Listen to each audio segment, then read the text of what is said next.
Hi, this is Sherry Gallagher with Technicon Company Incorporated, and this video addresses the Section 7.4 Purchasing.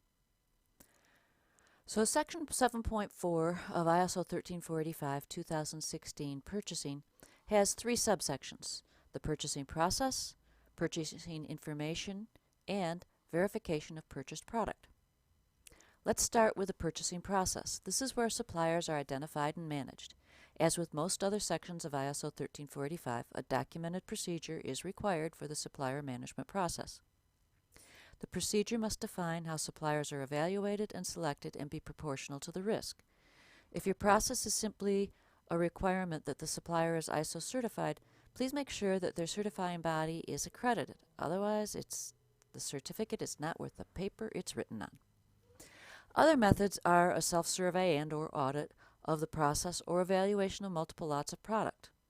If the only requirement you're going to use is to have the supplier provide 2 or 3 lots meeting requirement, recognize that you are taking a risk, that if they have changes in personnel, equipment, or process and they are not certified, then this could result in nonconformities that would not be detected until the product is received at your facility. This would impact your ability to deliver on time and might actually impact your product quality if you don't catch it before it gets in process. So for monitoring and reevaluation of suppliers' performance, you must follow a plan, and records of evaluation, selection, monitoring, and reevaluation and actions must be maintained. If the supplier fails to meet requirements, the actions taken to address the issue must be proportional to the risk. There must be a criteria for evaluating and selecting suppliers, and that criteria must include the supplier's ability to provide product that meets requirements. If they have great systems, certified and everything, but they have an inability to deliver conforming product, they're not a good supplier.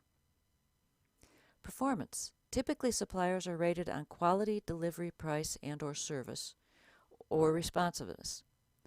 This information should be reported in the management review and utilized to determine if a supplier needs to be replaced or not. The effect of the purchased product on the medical device quality. An O-ring that is critical to the function of your product has a different risk than the bag you use to contain accessories. This needs to be taken into account when evaluating and selecting suppliers. And finally, the criteria must be proportional to the risk associated with a medical device. An implantable pacemaker has a different risk level than a non-sterile bandage. Once the suppliers are selected, your organization must communicate to the supplier what you want to buy. One of the most concise ways is to refer to product specifications and drawings. You must also communicate to the supplier how you're going to test the product and provide them with test methods or procedures and the process and equipment used so they can be sure they're providing conforming product. Look, most suppliers want to have their product conform. It saves them money in the long run. So if you can tell them how things are going to be tested, there aren't as many surprises for them or you. If the supplier personnel can have a significant impact on the product, qualifications of the personnel are defined. Now, for example, you're buying a product that's welded at the supplier. You may need to have the supplier's welder meet certain certification criteria. If you set up specific requirements for the supplier's quality management system, such as maintaining ISO certification, that needs to be part of the purchasing information. And you need to communicate to your criteria, especially if product specifications are adequate.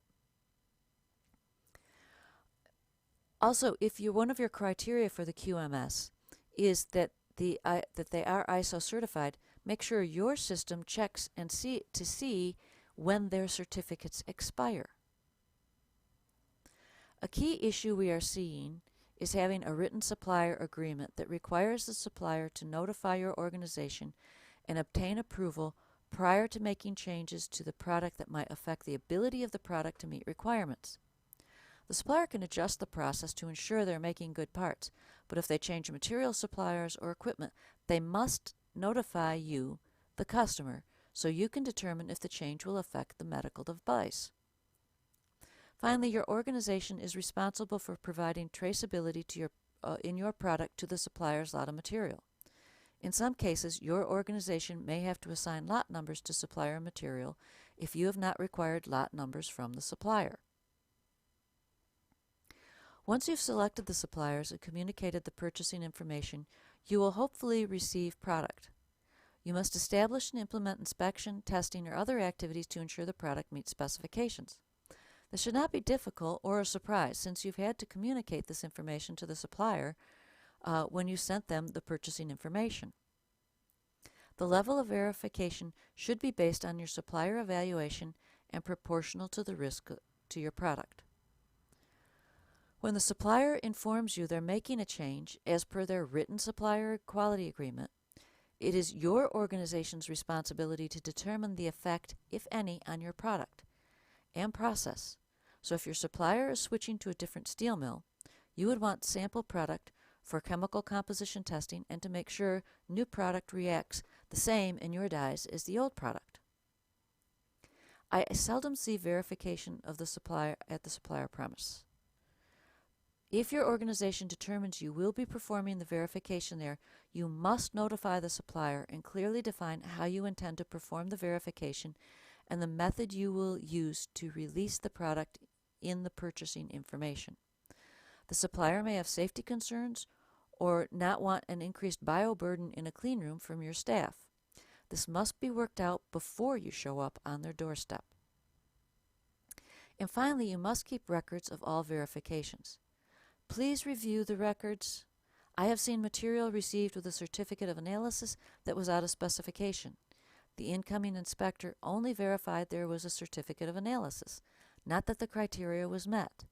This created a real mess and a product recall. And on that happy note, good communication is the key to managing the purchasing process. If you found this video helpful, please like and share. If you would like more information or need help, please contact me at our website at www.technicon.com or email technicon1986 at sbcglobal.net or call 708-814-3685. Please go out and have a wonderful day.